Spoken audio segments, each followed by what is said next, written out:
you can go ahead and get it started for us.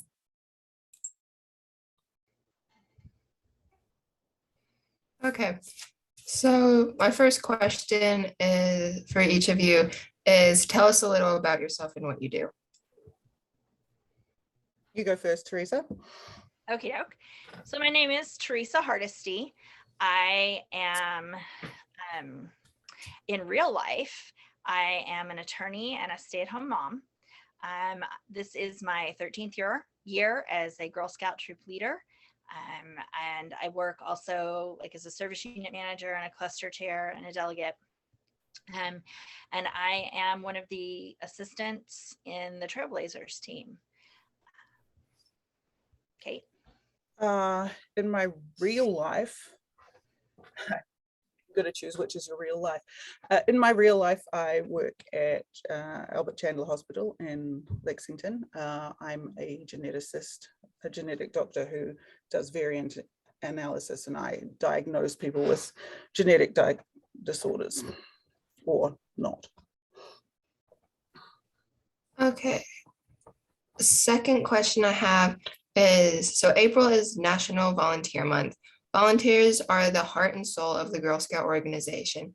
Please tell us a little about your Girl Scout journey and how long you've been volunteering with Kentucky Wilderness Road. Okay, mine is maybe a little more convoluted.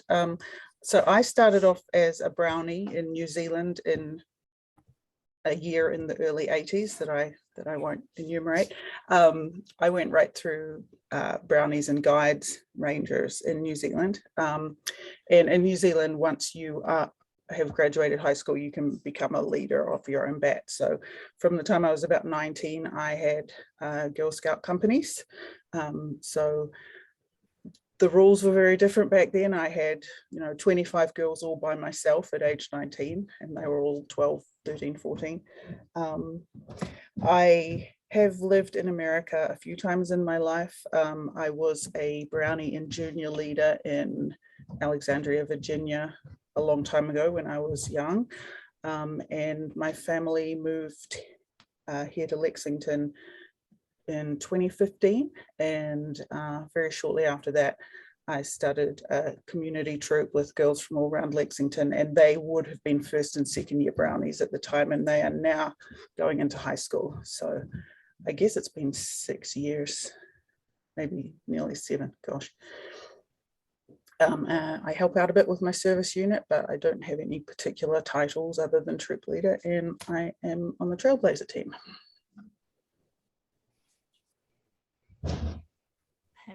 I think I did mine too soon, but like I said, this is my 13th year in Girl Scouts. So my oldest, I've taken girls from first year Daisy to this is her second year as an ambassador. So I've seen it all as far as age levels go at this point. And then I still have a third year cadet also. I'm really interested in not just day-to-day troop stuff, but also with council governance and high adventure and older girl experiences. So I try to volunteer in all of those areas. So Trailblazers is a special interest group offering outdoor and adventure and recreation events for girls in grades 8 to 12 in our council. Please tell us a little more about this group and what inspired it. Oh, for me, what inspired it was me trying to create an experience that was a bit more like what I had when I was sort of middle high school age. Guides in New Zealand is very outdoor based, whereas the program here isn't as much. And part of it was also the pandemic. I feel like just became this increasing craving from people just to get outside, because everyone was feeling trapped for quite some time, and just having all the kids on their computers doing school, and then on their computers doing entertainment, and then on their computers doing other stuff.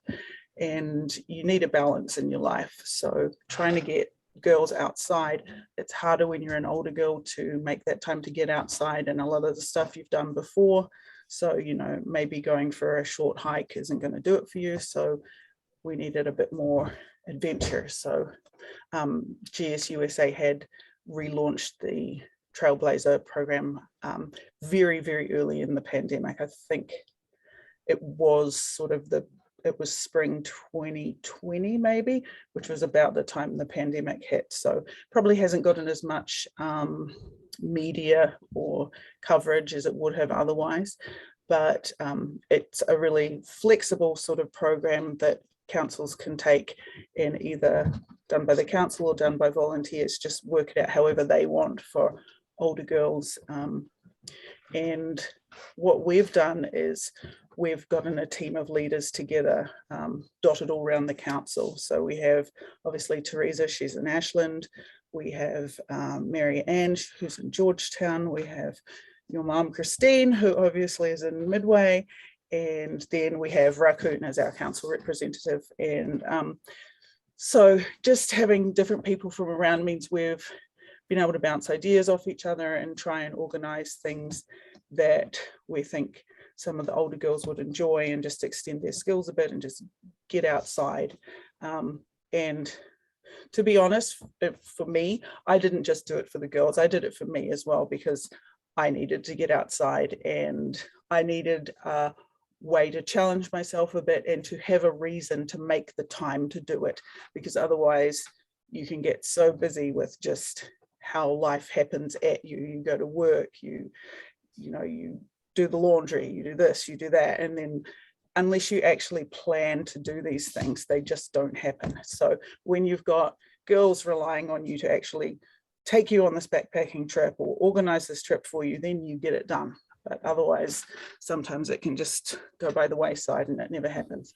But fortunately, I've got 4 other really awesome women who help out, and we've done some pretty cool things so far. And Teresa, you might want to maybe talk about some of the things we have done so far. Yeah. So we kicked off last year with a big high ropes event down at Asbury College. And the girls did low ropes and team building and high ropes, kind of adventure stuff. And that one was spectacular. Kate organized that for us. The girls got to go over their leave no trace principles and kind of get introduced to each other and meet the other girls that they'd be going through this with. Then let's see, we've had a couple of hikes. Christine McNeil's done a hike in the gorge. I hosted a beginner's hike at Carter Cave State Park. And let's see, what else have we done? We wanted to do a wilderness first aid training weekend, and we ended up, the council hosted it for us, but we had now all 5 of the adults that work with Trailblazers have had their wilderness first aid training, as well as 4 of our girls. Is that right? I think 4 of the girls were there that weekend. We made some great connections with leaders of younger girls, and we've come up with a pre-Trailblazers progression for all those younger girls who are already like, we want to be Trailblazers, but the program's for 8th and up. So we met some leaders there, and we've worked on that pre-Trailblazers progression. We did a caving overnight that was really spectacular, and girls got to go and spend the night in a cave at Carter Cave State Park and do wild caving in the cave with a guide. And then this past weekend, of course, was the first overnight backpacking trip, and the girls hiked at least 10 miles on a loop trail and spent the night at an established backcountry campsite at Carter Cave State Resort Park. They did all their own filtering of water, cooking on camp stoves, of course, had to carry all their gear. I think pack weights ranged from about 20 pounds to about 38 pounds, 38. right? Yes. So some people packed light, some people had big packs. And, so we've just been trying to give girls tons of different experiences. We've got 2 more activities on the books. We are hosting a program for younger girls coming up. It's for daisies and brownies, the Eco Learner and Eco Friend. I think I've got that right. And that's coming up May 22nd. And then we are still in the planning stages, but have saved the dates for a kayaking adventure up in Southwest Ohio. So, and that'll be an overnight in August. And so we've talked about a lot of different possibilities for next year, and we definitely want to get the girls in there planning, some helping with the planning on some of this, another backpacking trip, some more programming for younger girls, like, but if we do, we'll have done Daisies and Brownies, so we'll do some junior and younger cadet programming, hopefully in the fall, so that our girls get an opportunity to share what they're learning. So I think that's kind of a quick rundown of some of what we have done and some of what we hope to do. And then there's all sorts of wishful thinking plans, I guess, like longer term, right? So I don't know. I'll wait, and if Kate wants to share about that. Oh, we're big. There's a lot of big ideas. There's a lot of sort of 5-night trips in Colorado and all that sort of thing being talked about, but you know. And we've got some medium ideas too, right? Like maybe yeah, some certainly next year for Trailblazers, some stuff like that. So. Yeah, hopefully slot in a couple of things that haven't happened over the past year or so due to COVID, like for example, the Winter Adventure Weekend in January at Carter Cave State Park is would be a really good experience. Unfortunately, the last 2 years they've had to cancel that, but fingers crossed it'll go ahead this coming year and we'll be able to take a group and go. Yeah, I'm also trying to look into some more unusual things, tree climbing sort of stuff, just anything you can think of that's high adventure. The climbing, high adventure or long trails. So yeah, we're hoping that we'll get a good group of rising 8th graders coming in this summer, and we are hoping to do a 2-night backpack sometime late summer, very early fall, which will be introductory, but very slightly different from the one we did this last weekend, with more skill learning and shorter distances, just to give people a taste of different things.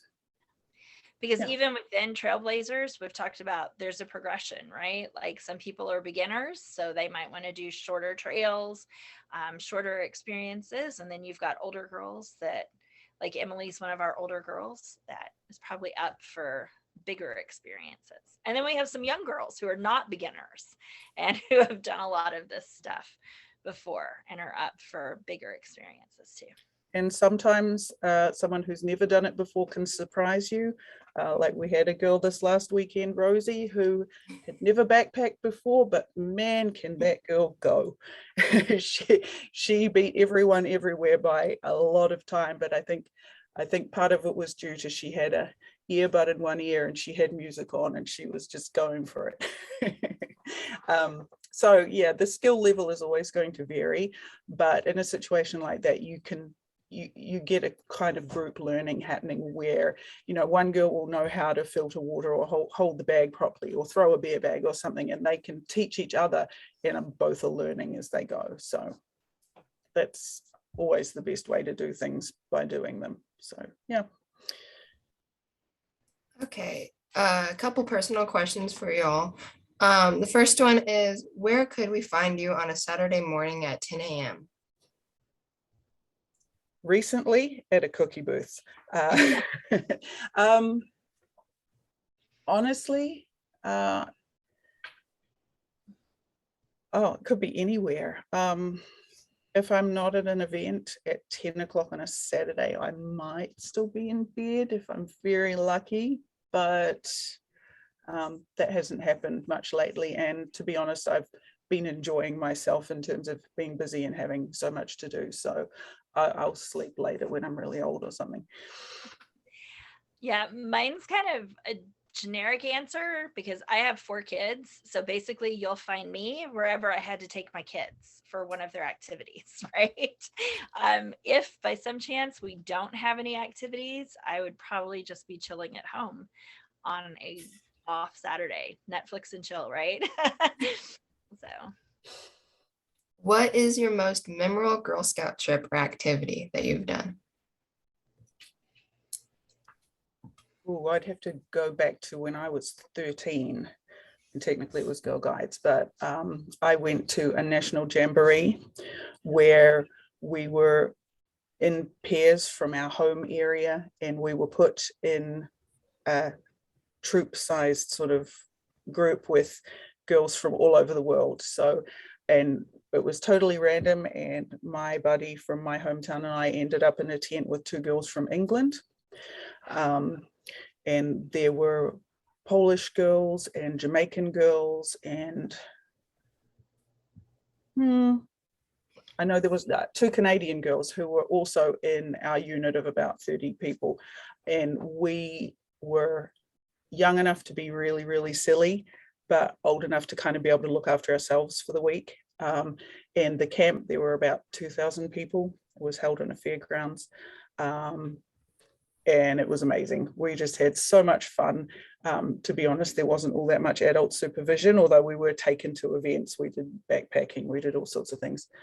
And then also, I guess the other best experience would be when I was 20, 21, I traveled to America to be a camp counselor for summer. So I was a camp counselor in North Carolina. And during that summer, which first I went to camp and then I took a solo trip around the country, I made friends that I still communicate with now. My own daughter has been able to go out for one summer by herself and 2 camps before that to go to camp in North Carolina. And I have friends who work at the council there that I met when they were 20 and I was 20 who will like spy on her for me. So I know that she's all right because she's like 8 hours away. That summer was amazing. And I think it was part of it was the age I was. I'd left home and I'd finished my degree, but I hadn't started a grown-up job yet. And yeah, it was a magical summer and I'll remember that for a long, long time. gosh. So when I was a Girl Scout long, long ago in the Concharty Council, way down in Alabama, which no longer exists. It's one of those councils that got absorbed. I distinctly remember our camp, like going troop camping on big troop camping weekends, right? And we came the furthest away. So we never got the tree houses and we never got the tents and we never got the cabins. We always ended up in the lodge, right? Where all the girls just slept on the floor in sleeping bags, but there was indoor bathrooms and a kitchen and the leaders all had beds. And I remember as girls, we thought this was the absolute worst case scenario, right? Like we really wanted to be in the tree houses or the tents or even the cabins. Now as a leader, I look back and I'm like, I bet our leaders did that on purpose. They drove really slow. So we were the last ones to get there. And I think it's funny because my girls are the same way. They would totally rather be in the tents or the tree houses or out like that. But as an adult, that's still what I want to do, right? I'd still like to be in the tents or the tree houses also. So I always remember that and just all sorts of memories about camp, like the craft hut and the college age girl that worked with us. Her name was Jennifer, and we all worshiped her because she was super cool because she was a college kid. As an adult, my favorite memory is we kind of on a whim and at the last minute attended the 2017 convention up in Columbus, Ohio, because it was only like 2.5 hours from where we live in Ashland. And we were like, that's too close. We can't skip this, right? So we did like the whole girl weekend in the expo center. And that was the first time I got to turn my oldest loose, right? Like she was 13 and there were a lot of girl only sessions and you just had to take her to the bottom of the escalators and only girls. and like Girl Scout staff were allowed upstairs, and you just waved and said, okay, I'll meet you later, and turned her loose. So it's kind of the mirror image of what Kate experienced going to the Jamboree and being with all those different Girl Scouts with little adult supervision for the first time. That was the first time I got to go as an adult and feel really awesome about turning my girl loose to go do all of that stuff and experience all of that stuff. But also get to do that as a leader, and all the inspirational speakers, and hearing Mae Jemison and all these different people speak. It was really cool. How do you two balance your career, personal life, and passions? I don't think you can. I think the idea of work-life balance is, I mean, there must be people out there that can do it, but I think, it depends what kind of person you are. Some people will hold back a bit. Some people will just throw themselves into wherever they're at that moment 100%, and then they go for 2 weeks or so, then they sleep for 2 days, or I don't know. If anyone ever manages to work that out, they can let me know, and I only have one kid, so so I'm not driving lots of children around everywhere all the time, but yeah, it's not easy, but it can be a whole lot of fun if you like being busy, I guess. I guess for me, because I'm a stay-at-home mom, obviously I don't balance all that either, right? I had somebody very early on in my legal career, when I was getting ready to start having kids, tell me, it's kind of true what the Bible says, there's a season for everything. And, I kind of took that to heart, and I thought about that, and I thought, well, maybe I can have it all, but just not all at the same time, right? So I worked for a while, and then I decided that I wanted this to be my focus. So today, I homeschool my kids. So that's kind of a job that I don't get paid for, but that's okay, right? Because I choose to do that. And then my volunteer work is, honestly, I put as much into it as I would a job. But it's volunteer work. And so I guess that is my passion and my work at the same time, because it's what I've chosen to do. And I use all my work skills that I learned when I do it. For me, I think it's really, in the grand scheme of things, what I would tell any young woman is that you do have to make choices. And like Kate said, I don't know if anybody balances it all at the same time, right? Like, you have to prioritize what's going to be important to you, and where you want to spend your energy. And I am super, super, super fortunate in that I can make that choice and say, as a family, I get to stay home and expend my energy on my passions, right? Like homeschooling and volunteer work with Girl Scouts and other organizations that I'm involved in. Some of them, like I do one with my mom, that's an all women's organization, but then most of them are like things my kids are involved in that I volunteer for.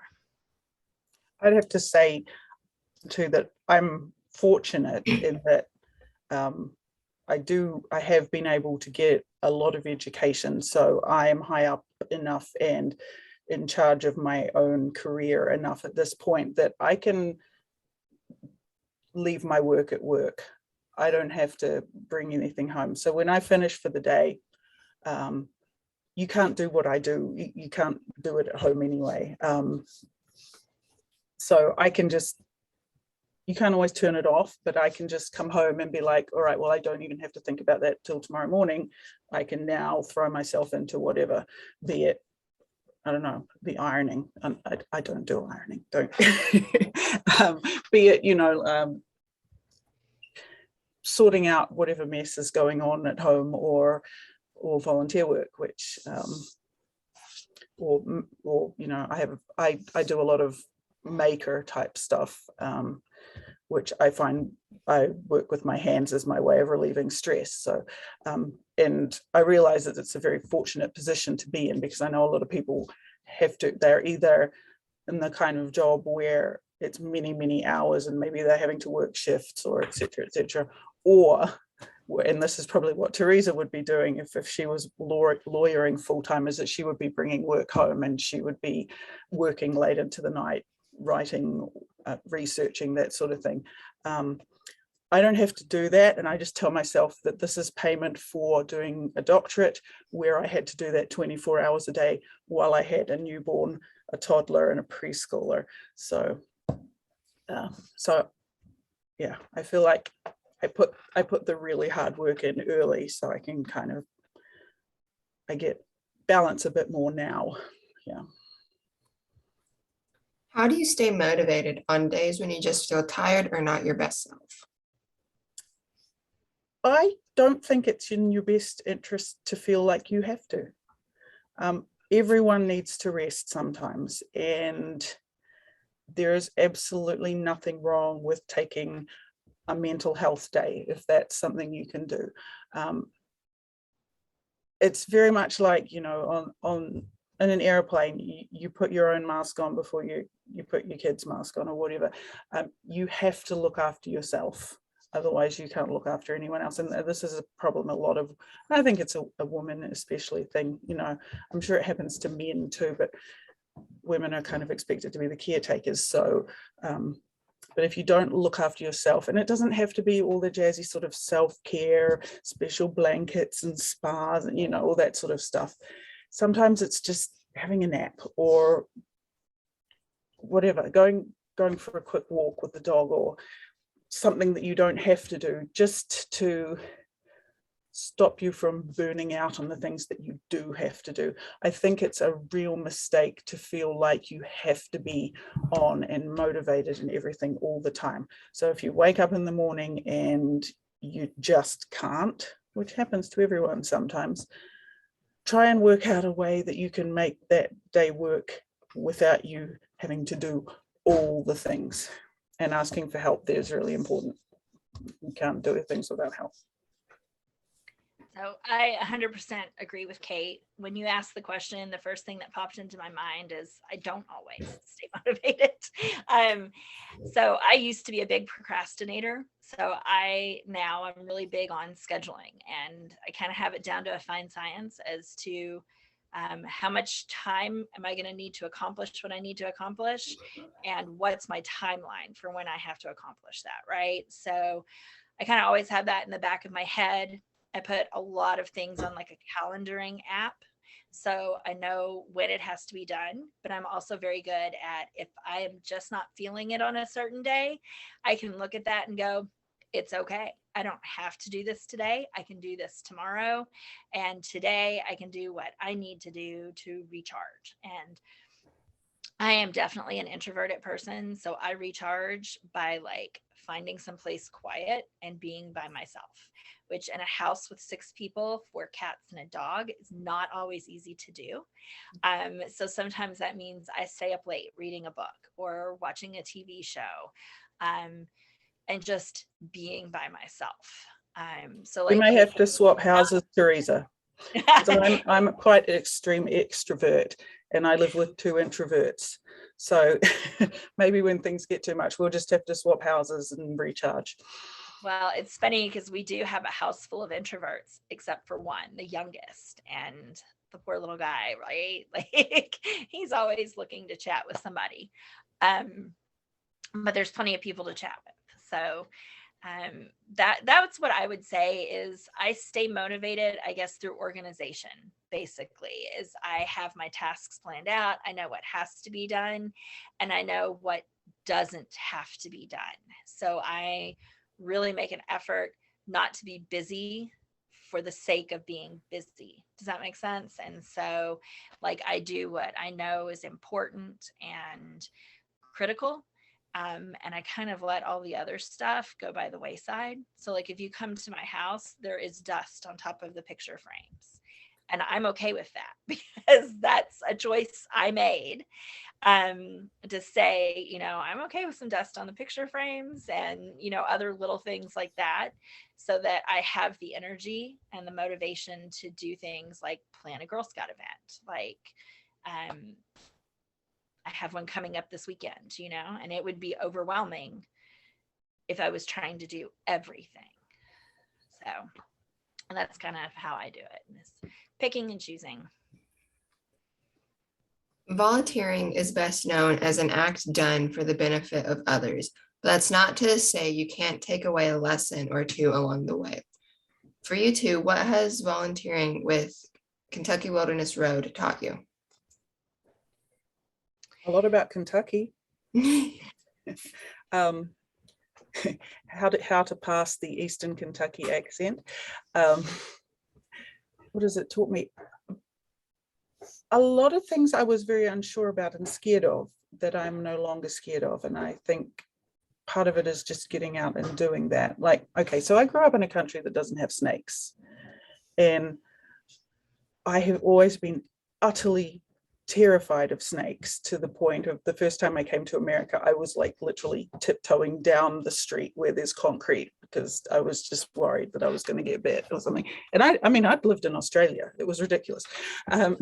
But just throwing myself into things has taught me a bit more about how I can bridge over cultural differences, because I'm meeting a lot of people that because I'm a scientist in labs I've worked at around the world, because I've lived in a few countries, you get the same type of person.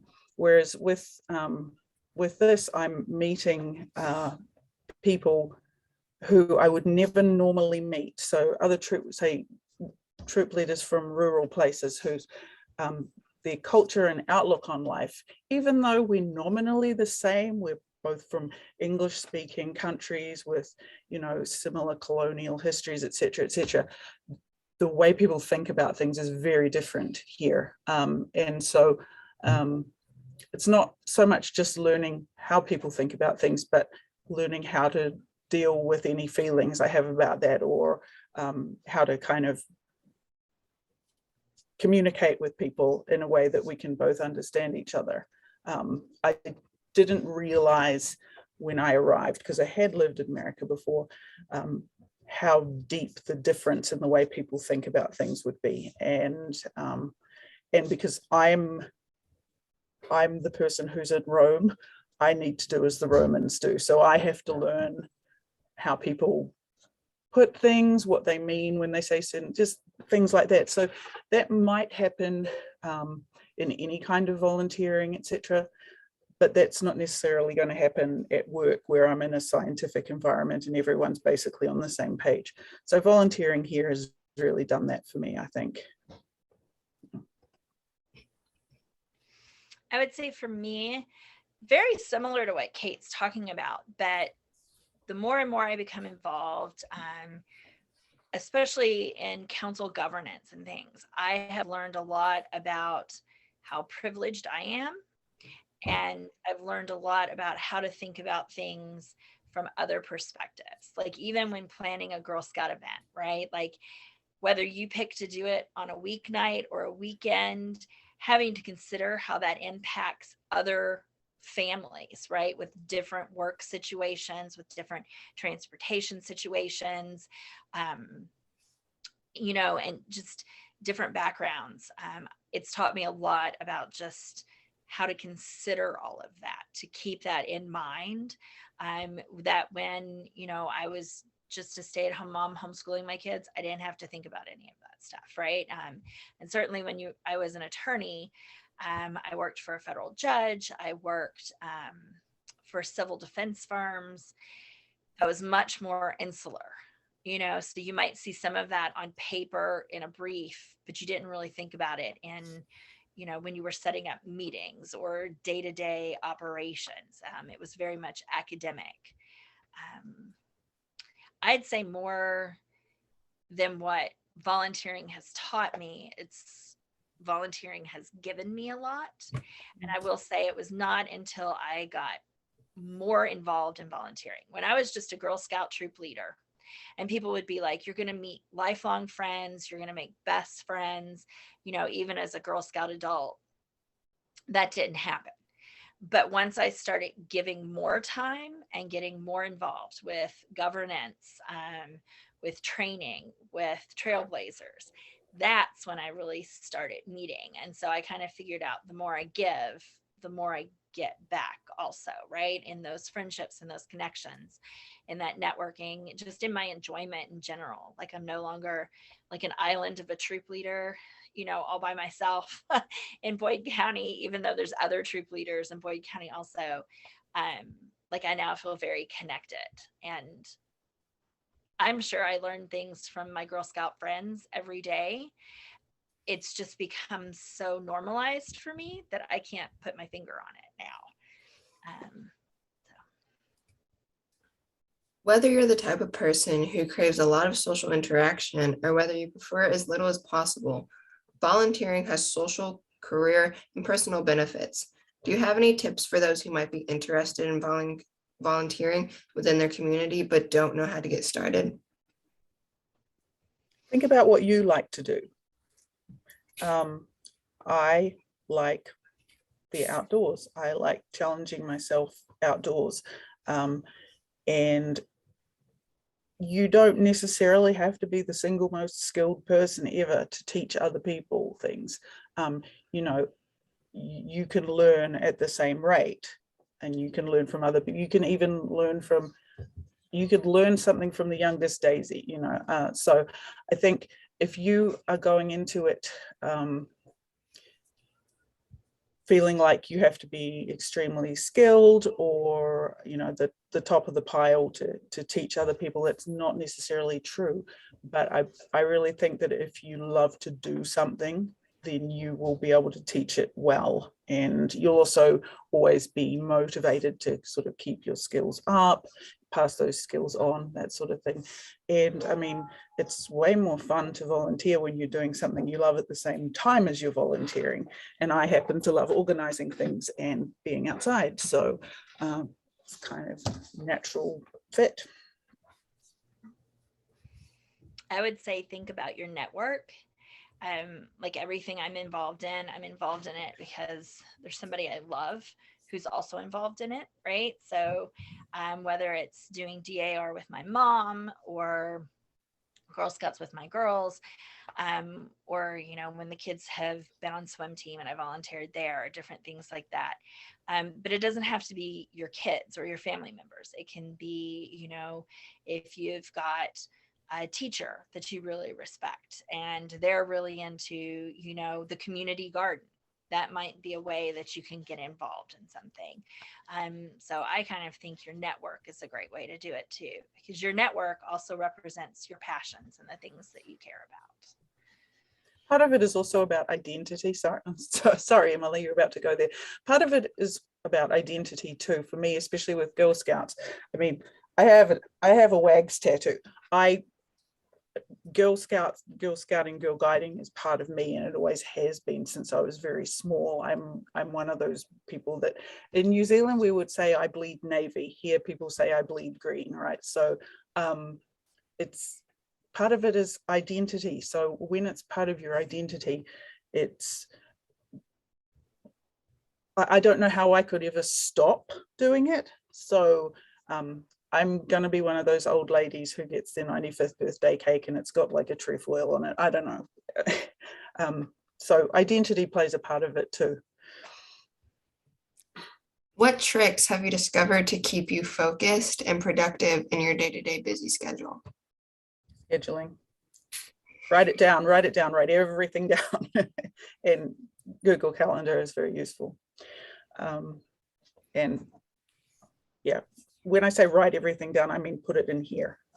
Put it in your extra brain. Those are my exact ones. Google Calendar, Google to-do lists. You know, we actually have a family shared Google Calendar. So with a family this big, you know, everybody has access to it. Even the kids that are younger and don't have phones yet, we can put it on their Android tablets, right? And then they can see the calendar. And so yeah, calendars and to-do lists, those are big. As long as every so often you can just drop them and say, okay, well, today we're not going to do that. We're just going to throw the kayak on top of the car and go out for a paddle, you know. The last question I have for you too is, what do you believe will be the biggest challenge for the next generation of female leaders behind you, and what advice would you give them?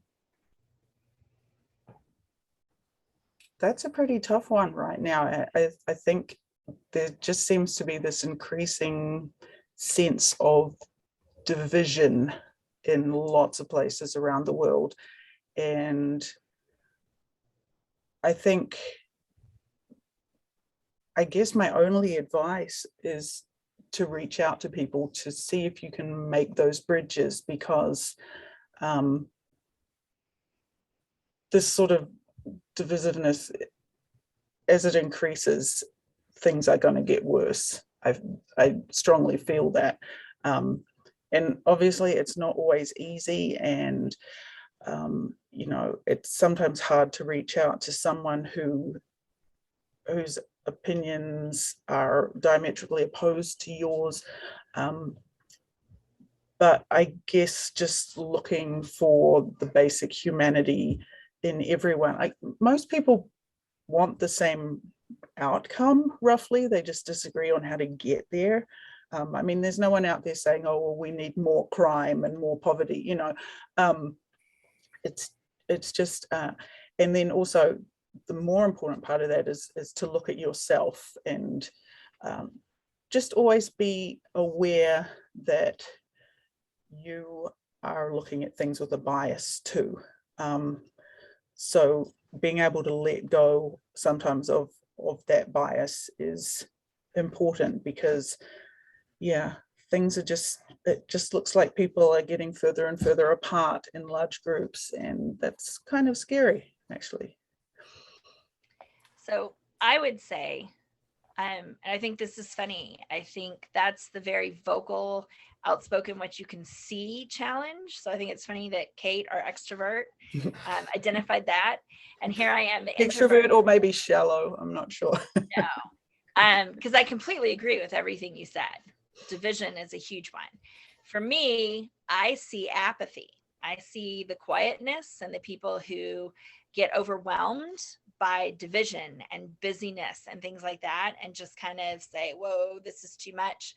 I'm just not going to engage at all. So for me, I would say apathy. And I see that specifically, like when we talk about Girl Scouts, where you used to have a lot of parents who would be like, I'll do a Girl Scout troop. You know, back in the 80s, I knew single moms who led Girl Scout troops, and they worked and they had kids and they did their Girl Scout troop. And I'm not saying that everybody has to do that. But today I see a lot of parents who are just like, nope, can't help with the Girl Scout troop. I'm too busy. I have work. Right.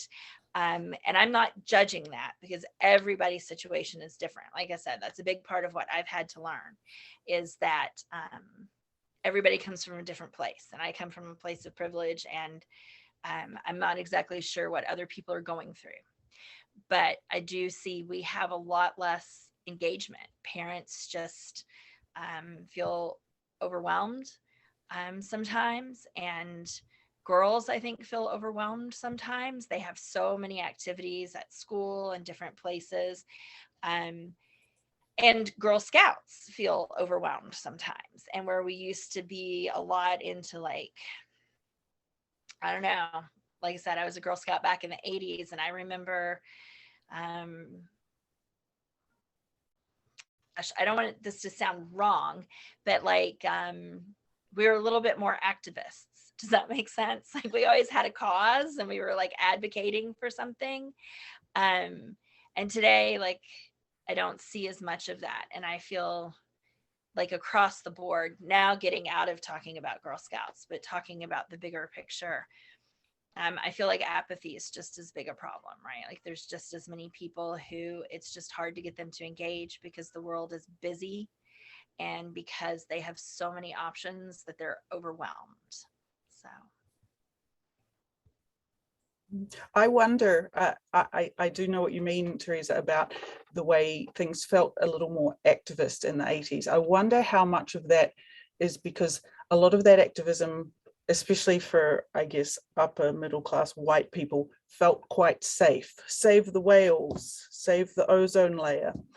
Whereas a lot of what's really important now has become very personal, that really reaches into people's guts and twists with, things like,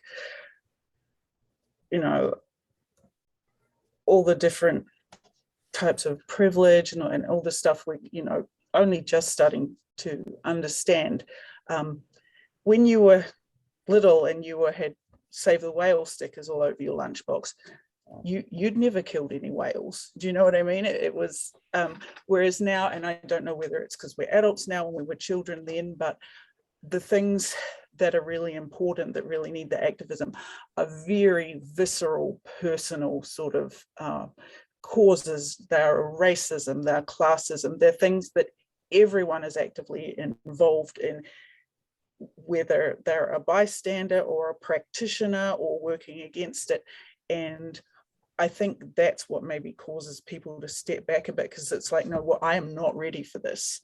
I'll save as many whales as you want, but I don't know how to deal with this. I don't have the understanding, or, I don't want to feel like I've done something wrong. I don't want to feel like I'm a bad person. I know I never killed any whales.